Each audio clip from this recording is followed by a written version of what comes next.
Egg night and Liege in the morning. If we have time, we'll let you talk at the end. Just like every video. We'll get you some time at the end there, Egg night. So, Kickstarter. Game found.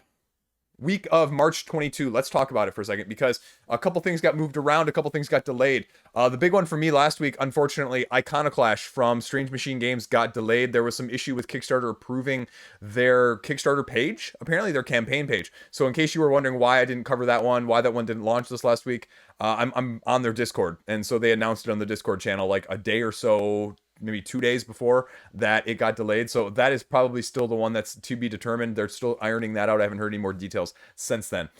Apart from that, we got a couple big ones launching this week. And so let's talk about them. Let's go right into it. And you know what? We're always going to do the over-unders because I suck at doing them. And you know what? It's fun anyway.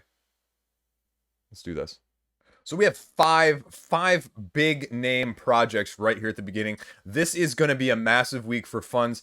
The only question mark is the fifth one. I'm not sure if they're announcing the game or if they're actually launching the project. So we'll get into that in a minute. But the first one, launching on the 22nd. 4 of these 5 are launching on the 22nd.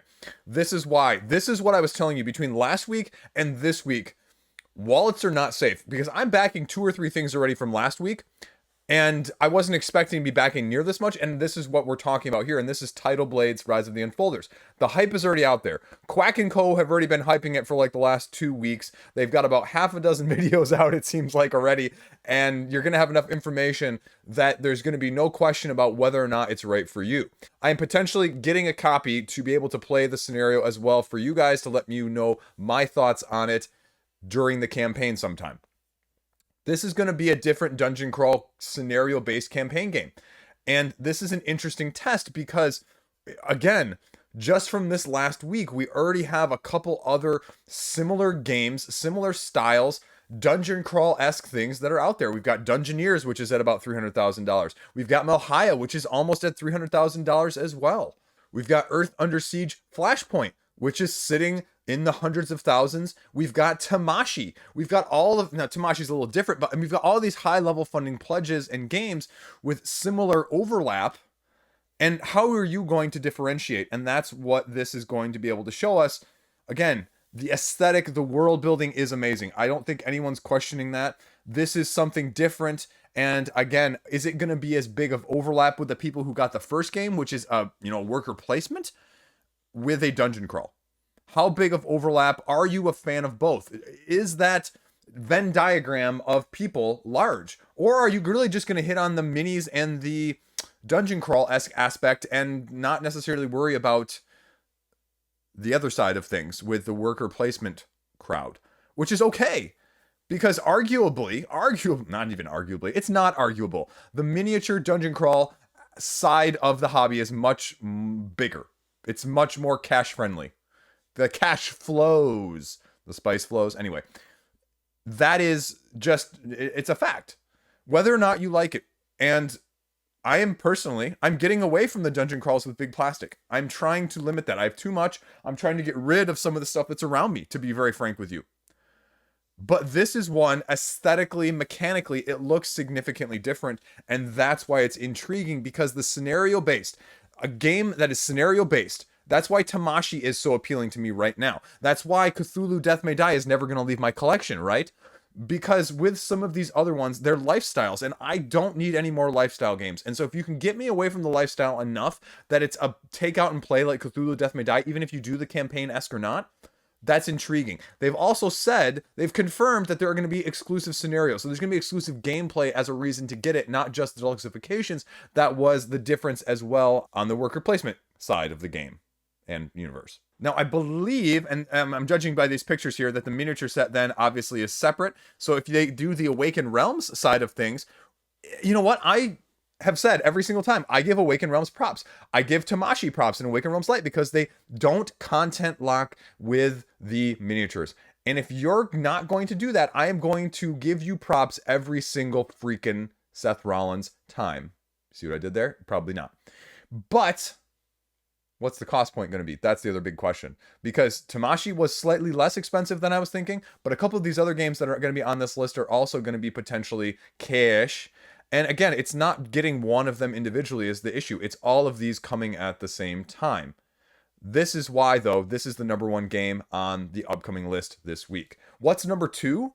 Well, number two is Terraforming Mars Ares Expedition. And if you watched my review this past week, please go and do so. It's probably one of the best videos, most complete videos that I've done on the channel, especially as a review. It's got a little bit of a theme in there. I may have done some Zoolander.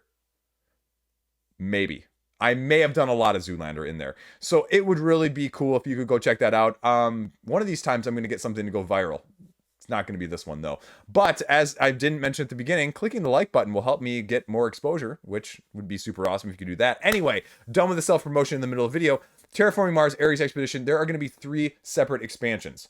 And the question is going to be, what does it actually look like when it goes? Is it going to be like big expansions? Because they seem more modular. And so again, with Stronghold Games, they did the modularity.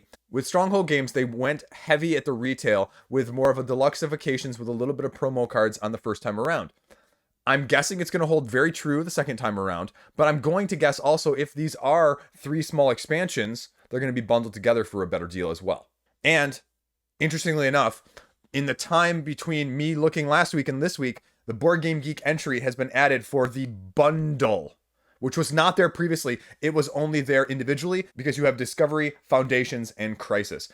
Discovery is the most interesting to me. Crisis is probably second most because it's adding sort of this cooperative-ish crisis mode that you're having to deal with while you're terraforming. And Foundations is fine. I think Foundations is the one that's adding the 5th player as well as the new mechanic. I can't remember. But if you're going to go in, again, it's probably best that you get them all. It just is. So that's going to be the question. And what is the price point going to be? Because the price point around was not bad. People are selling the Kickstarter bundle with the upgraded pieces and promos for more than they paid on the original. And that was the big issue of people were saying the first time around that they didn't think it was a good deal. Well, they were proven wrong. Now, again, Target and the retail side of things that Stronghold Games did. You know what? People always, I side rant here, side ramble if you're tuning just in from the timestamps. One of the reasons to back a game, to get it earlier, that's fine. But you know what? It's not the make it or break it. If it's the make it or break it for you, you're in the wrong hobby. If you getting it a week or two before retail does makes it or breaks it for you, and you're going to be one of those toxic Kickstarter comment people, get the heck out of here. Get the heck out of here. That's, you know, again, transparency on, you know, the retailer side as much as possible. But is it really that big of a deal? No, it's not. Especially for some of the smaller companies that necessarily don't have as much control over it. I'm not going to go into any more of the details from this. I don't have all the details, but I'm just going to say in general, it's not as big a deal as people often make it out to be with the things that they say. Anyway, I'm super interested in this. If you did not watch my review, go check it out and know my final thoughts on it. But it's still sitting behind me in terms of the camera view, and that's for a reason, because it's staying there. So that's all you need to know, but it's launching on the 22nd, and that is going to raise a ton of money too. Probably one of the over-unders this week is going to be which one of these 3, because I haven't gotten to the 3rd big one yet, if this one's actually one that launches, is going to raise the most money. Now, the 3rd one, though, this is actually not the one. I don't think this one's going to raise as much money as the previous 2, but this is another massive, massive game. The Legacy of Isla, Nublar, Jurassic World. I mean, the IP is massive. If you've never read the book, the original book, I think you should go read it, because if you've ever seen the first movie, Jurassic Park, the movie and the book are drastically different. The book is amazing. The book is so much better than the movie. It's one of those. Another along those lines is like the Bourne Identity, the Bourne Saga. Go read those books. They are, you know, Robert Ludlum, much, much better than the movies. Even with the movies, Jason Bourne with Matt Damon. There was some information that came out. I believe one of the big, the former Will Wheaton tabletop channel, I'm blanking on the name right now, they had some information, they had a how to play on this from Funko Games and Prospero Hall. And I think no one's going to argue that Prospero Hall and Funko Games have had a relatively solid retail release record in the last couple years. But I think they said something like the price point was around $120 for this as a legacy game. And the question was, why am I going to get a legacy game? What are you going to put out in a legacy game on a crowdfunding side of things that's going to translate to me wanting to get it there versus on the retail aspect? Again, I think this game looks freaking awesome. I think this game looks really cool. I would love the IP with a legacy version. I mean, I don't care if there's dice. I'm okay with dice. All these sectors, I think there's 12 rounds or 12 adventures that you're doing, and you're building, you know, as long as you go, with cages and different dinosaurs. And you're going to end up with a different island than other people, something like that at the end. And they go through the contents here. Again, but if you're putting all the contents right here already, right? What's going to be the reason that I get it then? Because is it going to be an extra expansion? Is it going to be super, super deluxeified? That's the only thing I can think of right now. Super, super deluxeified. And I have a hard enough time getting my legacy games played in the first place, so I don't need a super deluxeified version that I can't play.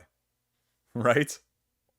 So that's going to be the interesting standpoint, and that's going to be really, really closely watched, because you also see these words down here at the bottom: endlessly replayable after it's complete. And how many legacy games do you have that you play afterwards? It sort of reminds me almost more of like Divinus. I mean, yeah, you can potentially play the Pandemic legacies as regular Pandemic afterwards, but how many of you have actually done that? None? None? No hands up in the audience right now? Yeah, that's right. And so even with something like My City, which is potentially more made for that, I still don't see people doing it. Now, I don't hear about it, but maybe you guys just aren't shouting from the rooftops. Maybe you are. But that is going to be the third big game this week. The fourth one, that's sort of a mystery. There's no Board Game Geek entry. From the people who brought you Unstable Unicorns, it's called Casting Shadows. I reached out to them a few weeks ago, like 2 months ago maybe, and they weren't interested. But something is coming with March 22, and it says here, a big game project coming. So is it going to actually be launching? Is it going to be just presented? I have no idea. But I would argue that this one has the potential to raise more money than any of these other three, or even these other three combined potentially, given the backing and the internet support that Unstable Games has in the first place with their previous products. Say what you will about them either way. Because, I mean, they're solid filler games. They are. And so this is going to be along those lines, I believe, as well. We don't have any more details. I've seen a couple Facebook ads, I believe, for it. And that's why it popped onto my radar. So the question is just going to be whether or not it launches. So that's about it, though. Next up, the fifth last one here is definitely which one of these is not like the other. This is Encyclopedia. And it's not like the others because it's utilizing mechanics that the other ones aren't, right? It's a worker placement. It's a set collection dice worker placement game. You're trying to get an encyclopedia of history, including all the creatures that you can as the predecessor to Darwin. Depending on the color and the number on the die, you have the ability to do different actions. And then when you do these different actions, you have the ability to go after these organisms or creatures. And then depending on which ones they are, you're trying to go and, watch them in their natural habitat, which I'm assuming is down here. This looks like a really interesting game. And I say that as someone who's not a worker placement person. This would be one I'd want to try before buy, though, because dice worker placement are my weakness when it comes to worker placement that I would seriously be interested in. And so it's, again, how complicated is this? There's definitely more parts, but that doesn't necessarily mean more complicated. I mean, I can do Teotihuacan, right? I can do collab like I did earlier this year for the channel and for the crowdfunding campaign. So if it's along those lines of complexity, I can easily handle it because the animal theme and the set collection dice aspect is really appealing. And again, this one is the only one of these five that's not launching or potentially launching on the 22nd. That's because this one is launching on the 24th from Holy Grail Games. There you go. The other next biggest one, the next most interesting one, because again, these are really good games looking like for next week. These are really, really intriguing prospects for next week. Fire for Light. This one got delayed. This is Will Sobel's game. This is, again, sort of a very simplistic, very easy to get to the table campaign-esque game where fire and time of day are really main mechanisms that you're utilizing as you're playing. Now, standees, hex-based. Interested? And I'll blow this up here, and we got some sort of little tower aspect as well, or miniatures, depending on how you feel about that. Again, I think this is going to be that sort of roguelike light style of dungeon crawl with a little bit of a campaign aspect to it. And so I think this one is really going to bring something different, and I could see this one. It reminds me a little bit aesthetically, presentation-wise, but also gameplay-wise, something more akin to Stygian Society, which was a total different take on the dungeon crawl-esque theme, mechanistic approach that we are used to. So This one's going to be really interesting as well. It got delayed. It was supposed to be earlier this month. It's now launching on the 22nd. So there you go. This is Pit Formula. If you type it into Board Game Geek, you actually get Pit Crew here. This is a relaunch about a frenetic game, it says, including pit stopping and math within racing. I mean, it says it's more of a real-time simultaneous game where you're going to be presented with a unique car every time, and you're going to have to do a combination of, or a series of mathematical equations to figure out what you actually need to do to get it fixed. Again, not a whole lot of information on Board Game Geek, but that's okay. Now, again, how mathy are you? If you're a mental math person like me, well, that's great. That's easy, and I kind of like that idea. But if you're not, is this going to appeal to you? We'll see. Racing games, definitely a different spin. Haha, spin. I went there. Dad joke. There you go. Launching on the 23rd.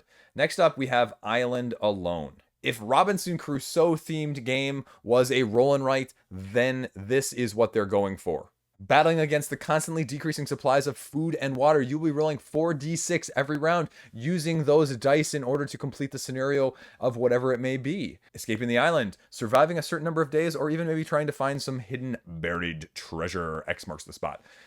And there you go. I mean, a different survival-based roll and write. Now, it says 1 to 4 players. It strikes me as a lower player count type of game when you're doing that, and when I think of like Friday and Robinson Crusoe and those types of games. But again, roll and write, simultaneous play. You know, you can use the dice as we saw with Voyages, where everybody gets the same dice, but you get to use them however you choose to utilize them, in which manner and what order. So it's going to be interesting to see. Roll and writes have been a bit hit or miss lately on crowdfunding, so it's definitely a less appealing genre overall, but if you're interested, it is also launching on the 22nd. Last up, we have Kingdoms Rise and Fall Dorian. I feel like this is a relaunch, but I think it's actually just one that's been pushed back several times. It is more of a strategic deck builder of one of 3 different types: stealth, physical, or magic, in how you choose to approach winning battles. You're going to be playing or starting siege battles in order to capture or defeat your enemies on the battlefield. Again, you have a character, and this is what makes it a little bit different than some of the other deck building games that we have seen. A character that is going to, a leader, if you will, that is going to travel along with you, that is also upgradable in terms of their own personal abilities, their stats, and their influence on your deck as a whole. It is a little bit adaptable, they say, in terms of game length, because you are going to not only be able to set the number of victory points that are needed, but potentially also how many rounds that you're going to try and play in the first place. So it allows you to adapt it to your play style or the time that you have in the first place. Now, the example they use on the Board Game Geek page is you can play up to a 1-hour game, or you can play 6. Well, maybe not 6. I might pass on that, but something in between probably wouldn't hurt. Also, it adds in alternate victory conditions and, you know, a little bit of everything. So again, what does it look like? How does it play? I'm going to be watching this one closely as a big fan of a deck builder in terms of seeing what it does different and whether or not it's different enough that it's going to make me click pledge. There you go. Also launching on the 22nd. Okay, we have a couple more that are kind of a little bit of an interesting twist, because I think there's a little bit for everyone this week. Now we're going to talk about one that I will have a video out on as well when it launches on the 22nd, and that's Mercurial. Now, the artwork on this is probably second to very few that I have seen over the past year on Kickstarter or crowdfunding. But then you're going to wonder, okay, what is this game, Chris? Well, if you want to think about more of a magical fantasy-esque version of Century Golem from Plan B Games, with an additional step up in terms of complexity, with a couple different nuances and a little bit of dice rolling, not too much, and some definite strong resource management, that is what this is in terms of being able to combo these cards together. And it does it in a very different way. And I think people are going to be pleasantly surprised by this one as well. And it's going to fit a lot of people's notches when they're looking for something a little bit more complex than, like I said, Century or Splendor or something along those lines, because it does give some brain birdiness to the dice rolling and the card aspects, because you essentially have 3 different elements that you're going to be putting together, trying to manage in terms of buying, comboing, and collecting in terms of endgame victory points. So again, I think people should have your eye on this one as well, if any of that sounds good to you when it launches on the 22nd. Now, another one that I really have had my eye on ever since I found out about it is a game called Bossa, a small Japanese game where all you do is you roll a black and a white die at the beginning of the game, and you count the number of pips on the die. So on this side, you have the white pips that matter, and this side, you have the black pips that matter. And you're putting down your tiles on each side to add up to a certain amount. So the example that they use in the description is, well, if you get 6 pips on the white side, you need to get 5 white pips down here on the tiles, and you need to get 7 on this side. So if you roll a 5, you have to get combinations of 4 and 6, and that's, I guess, what it would be. Although this one, it looks like you're going up, so maybe that's what you do successively. They don't talk about that in just the description, but that would make sense, right? 4, 5, 6, 7, 3, 4, 5, 6, 7. So and then you just have to get all your tiles played in some combination thereof, and you have a couple different special abilities. And so I am going to be watching this one very closely on day one. If the price is reasonable, I will be probably backing it, because you can't get the Japanese ones anywhere else. So there you go. Now, 2 others launching here on the 22nd. We have Okko, the Ramparts of the Empire. And this one is a little bit different than the other Okko Chronicles you may be familiar with, because they're going more for a tower defense here. Now, interestingly enough, as a tower defense game, not only is it going to be cooperative, but it's also going to be semi-cooperative, because essentially there's an AI deck that's controlling this evil ninja that's been raised by necromancy, something along those lines in the Board Game Geek description. And if you are playing against it, there's an AI system, and if you are the semi-co-op, well, one of the players acts as that ninja, I think. Looks a little different. I'm kind of intrigued, because if you can do tower defense right, I haven't seen too many tower defense games that really pique my interest. But again, if this stands similar to the other Okko Chronicles games, I would imagine that you're looking at miniatures, not the standees that are necessarily in this picture. Because again, there'd be a price point issue from my concern from a tower defense game, because I don't picture tower defense games as miniature based games anymore. But we'll see. I mean, it's going to have a fair backing. I think Okko Chronicles has had a fair backing in the past in terms of continued supporters. So we'll see what they do with this IP when it comes out on the 22nd. Then we have, speaking of previous IPs that have put things out in the past, we have a new expansion coming for Village Attacks, and this is the Robin Hood, as in like Robbin hood.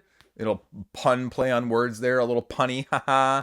But that's what they're going for here, where you're going to be doing some sort of the, namesake Robin Hood-esque adventuring with the Village Attacks, where you are monsters defending, from the villagers trying to storm you out. Not a whole lot of other information, except for a few smatterings of rumors about this launching. So we'll see if that holds true on the 22nd. Okay, the first one up this week, we said what was going to be the most funding of the week. I said Tamashii or the Field, essentially. That was my choice. And Tamashii it is. They're over $500,000. Nothing else is even close, unless you want to go over here to the page and look at this TCG. But if you remember from years past, months ago, when all of a sudden a couple TCGs came out of nowhere, the committee, me, decided that TCGs don't count, because TCGs are cash grabs most of the time. So TCGs don't count, and the other game up here, not game, the deck box holder for Magic the Gathering doesn't count either. That's not a game. So it's Tamashii by a landslide. The second one up that I said was Western Legends over or under 425. I thought it was going to be under, and I was wrong. It got 461, so there you go. Third one up, we said over or under, 2.5 games, over 100,000. Well, we have Tamashii, we have Milhaya, which I forgot about. We got Bad Karma, even though it's not funded. Habitats isn't going to probably get there all the way. So, I mean, right there, we have 3. Oak is close. Oak has almost 78,000 euros, which is about 85,000 US dollars right now. So they probably won't get there by the time this airs. But that's still 3 right there. Even I didn't say funding. I just said achieved it. So that is over. I got that one correct. And last but not least, I said, will that video from last week have over or under 2,000 views? It only hit 1,700. You people aren't clearly watching me enough. And I was right. That's not the one I wanted to be right on, folks. You better make this one hit 3K. Where are all of you 4,000 other people that are subscribed to my channel? Watch my videos, please. Please? Please. Ignite. You got to do something. You got to make them watch more. Okay, anyway, you don't need to see this random ad. All I was doing it was for the count right there. So what do we think this week? What do we got going on this week? You know what? First up, again, we have those 5 big ones that I mentioned. Now, let's say Casting Shadows does not launch. If Casting Shadows launches, I dare say Casting Shadows has the most money. If not, what do you think? I'm gonna go with Tidal Blades. Most funding if Casting Shadows launches or does not launch. And we'll just say if it doesn't launch. What do you think is going to be? And I'm gonna go with Tidal Blades here. So we'll just put that out there. We'll say that number 1. Actually, you know what? I'm going to say Terraforming Mars Actually, Terraforming Mars Ares Expedition. Assuming that launches with the expansions, I'm going to go that for the most funding. I would say Casting Shadows is number one. I'd say that's Tidal Blades is number two. And it's a toss up after that in terms of what else could happen with that. But let's do that. Next one up, let's do something different here. Tidal Blades versus Tamashii. Will Tamashii, with a week's advantage, have more than Tidal Blades in less time? Interesting little prospect there. Let's do that. Third up, we'll say, we'll just go back to the channel. I like doing these on my own channel. I like betting on myself. 5,170 something subscribers right now. Will we have 5,225? We'll just say about 50 more subscribers. Will I get 50 more subscribers in this next upcoming week? Now, again, I'm not going to change the video release schedule, so we'll just kind of see where it goes. That is number 3. Number 4, we'll make the over-under on this one. You know, we're going to say 3.5 games.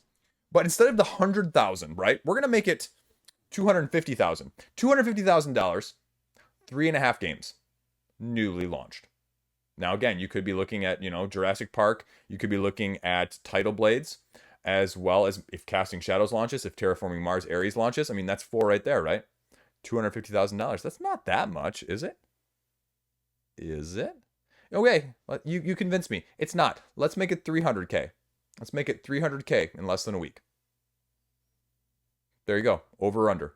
I'm going to go over. I think there's going to be a lot of freestyle spending this week. So Encyclopedia being the dark horse there as well too. But again, with Okko on GameFound right now, we're seeing that, you know, the worker placements are not getting nearly the funds. And so I wouldn't be surprised also if it's more Okko funding than even 6 digits at this point. So there we go.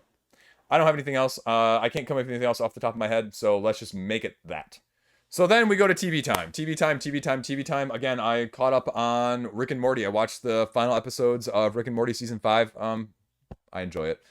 Caught up with Bob's Burgers. Caught up with American Dad, which American Dad is probably one of the best underrated shows that you've probably never watched. Apart from that, I'm watching a K-drama over on Netflix called Inspector Coup. If you are more familiar with the drama on Hulu, that is Killing Eve, sort of a spy versus spy-ish sort of thing. It's a Korean version of that, if you will, with a different twist. And it's got sort of a different K-drama humor. Like, it's not as serious as Killing Eve, which in some places is nice, in some places it's a little cringy. And that's probably the biggest problem, which is why I'm probably not getting through as fast as I would probably like. But it's only like 8 episodes or something, so, you know, whatever. And then I'm working my way through season 5 of The Expanse, which is getting better and better. I really like it. I know some of the later seasons people haven't appealed to as much, but for me so far it's good. But I just can't watch it a ton in a row. Like, it's a little too dark. I'm not in the mood, and so I just kind of be a little bit selective on that. Otherwise, I'm just don't really have anything else that's on the horizon right now. So, yeah, I gotta figure out what we're gonna play this weekend. Having a couples night. One other couple is coming over, so they're not really gamers. So I'm going to have to figure out what to play. I was hoping to get like a Spirit Island or That Time You Killed Me or Twisted Fables in or something like that. But I'm going to have to go with, I think, more of a space base. Definitely not Root. Root for all of you other people out there. Wait, let's Ignite, you had something to say? Oh, I'm sorry, buddy. Sorry, buddy. We're out of time. This is the end of the video. I can't go any longer. These people have watched for too long. We'll just have to get to you next time. You know, Matt Damon. Okay, that's all I got. Thanks for watching. Thanks for putting up. I'm gonna have, like I said, a couple more reviews out next week. If you would be interested enough to watch those, let me know. That is the weakest part of my channel, and so I'm trying to buff that up. I'm trying to get better at that, and so let me know what you want to see out of a review, because I would like to do it. Do you want to see me talk through the whole thing? Do you want to see a gameplay? What do you want to see out of it? Do you want to see me go through 3 or 5 points that are really things that you're going to need to know? Something to help me stand out so that, you know, people actually want to listen to me. That's all I got. Stay classy. Have a great day. Great weekend. Great whatever. Yeah, it'll be that. Maybe. It was warm here all this week, so we lost like all of our snow. All like 4 inches that we had. I mean, it was... And the 1.5-year-old, he's going crazy. I mean, he's been pretty much a winter, you know, baby, and so he hasn't been outside at all. So he is getting outside, and he is just boom. And he's starting to play soccer. He's all of a sudden, last day or two, he came up to me and he brought the ball that we play with indoors, and he's kicking it to me tonight. And the kid is timing it really well. He's timing it almost as good as my 8-year-old. It's not my 8-year-old's strong suit. He's fast and agile and very smart, but he's not as coordinated as my 6.5-year-old. But the 1.5-year-old, he's getting a little bit agile and coordinated, which is pretty impressive at this point. So I'm gonna see if we can nourish that and see what happens. Again, though, I mean, my middle child was doing that, throwing baskets in a hoop, one of those kids' hoops at that age too, and then we never did it afterwards, and he regressed. So it is what it is. Okay, end ramble, over, done. Thanks for watching. Hit the thumb button, hit the thumb button, hit the thumb button. Because that's apparently what helps the algorithm get spread throughout like a virus. I don't know.